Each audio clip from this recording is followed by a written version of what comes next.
ರಾಜ್ಯ ಸರ್ಕಾರದ ಮಹತ್ವಾಕಾಂಕ್ಷಿ ಯೋಜನೆ ಗೃಹಲಕ್ಷ್ಮಿ ಯೋಜನೆಯ ದುರುಪಯೋಗಕ್ಕೆ ಬ್ರೇಕ್ ಹಾಕೋದಕ್ಕೆ ಸರ್ಕಾರ ಕೂಡ ಸಾಕಷ್ಟು ಸಿದ್ಧತೆಯನ್ನು ನಡೆಸಿದೆ.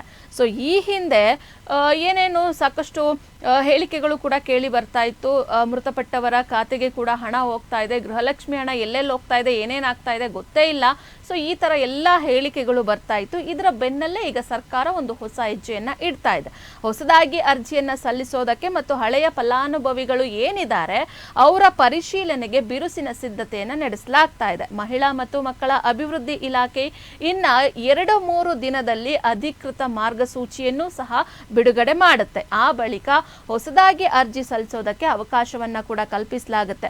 ಸೊ ಹೇಗೆ ಅರ್ಜಿ ಸಲ್ಲಿಕೆ ಮಾಡೋದಕ್ಕೆ ನೀವೇ ಹೋಗ್ಬೇಕಾ ಅಥವಾ ನಿಮ್ಮ ಬಳಿ ಮನೆಗೆ ಯಾರಾದರೂ ಬರ್ತಾರಾ? ಅದಕ್ಕೂ ಸಹ ಸರ್ಕಾರ ಒಂದು ಪ್ಲಾನ್ ಅನ್ನ ಮಾಡ್ತಾ ಇದೆ. ಅರ್ಜಿ ಸಲ್ಲಿಸೋದಕ್ಕೆ ತಾಂತ್ರಿಕ ತೊಂದರೆ ಎದುರಿಸಬೇಕು ಅಥವಾ ಅನಕ್ಷರಸ್ಥರಿರ್ತಾರೆ, ಬಡ ಗೃಹಲಕ್ಷ್ಮಿಯರಿರ್ತಾರೆ, ಅವರ ನೆರವಿಗೆ ಸರ್ಕಾರ ಈ ಬಾರಿ ವಿಶೇಷವಾದ ವ್ಯವಸ್ಥೆಯನ್ನ ಮಾಡಿದೆ. ಏನದು?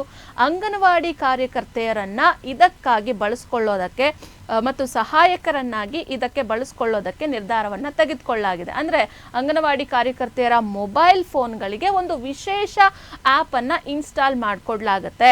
ಆ ಆ್ಯಪ್ ಮೂಲಕ ಅವರು ಅರ್ಹ ಮಹಿಳೆಯರು, ಅಂದ್ರೆ ಈಗ ಯಾರು ಫಲಾನುಭವಿಗಳಿದ್ದಾರೆ ಅವರ ಮರುಪರಿಶೀಲನೆ ಆಗಿರ್ಬೋದು ಅಥವಾ ಹೊಸದಾಗಿ ಅರ್ಜಿ ಸಲ್ಲಿಸೋರಾಗಿರ್ಬೋದು, ಅವರ ಮನೆಗೆ ತೆರಳಿ ಅರ್ಜಿ ಸಲ್ಲಿಸೋದಕ್ಕೆ ಸಹಕಾರವನ್ನ ನೀಡ್ತಾರೆ.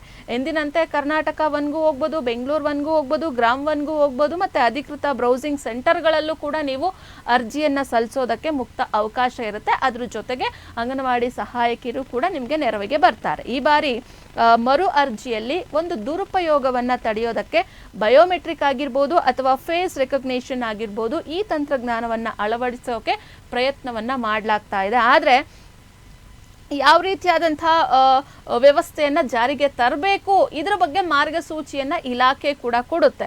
ಮಹಿಳಾ ಮತ್ತು ಮಕ್ಕಳ ಅಭಿವೃದ್ಧಿ ಇಲಾಖೆ ಇನ್ನು 2-3 ದಿನಗಳಲ್ಲಿ ಒಂದು ಮಾರ್ಗಸೂಚಿಯನ್ನ ಕೊಡ್ತಾರೆ.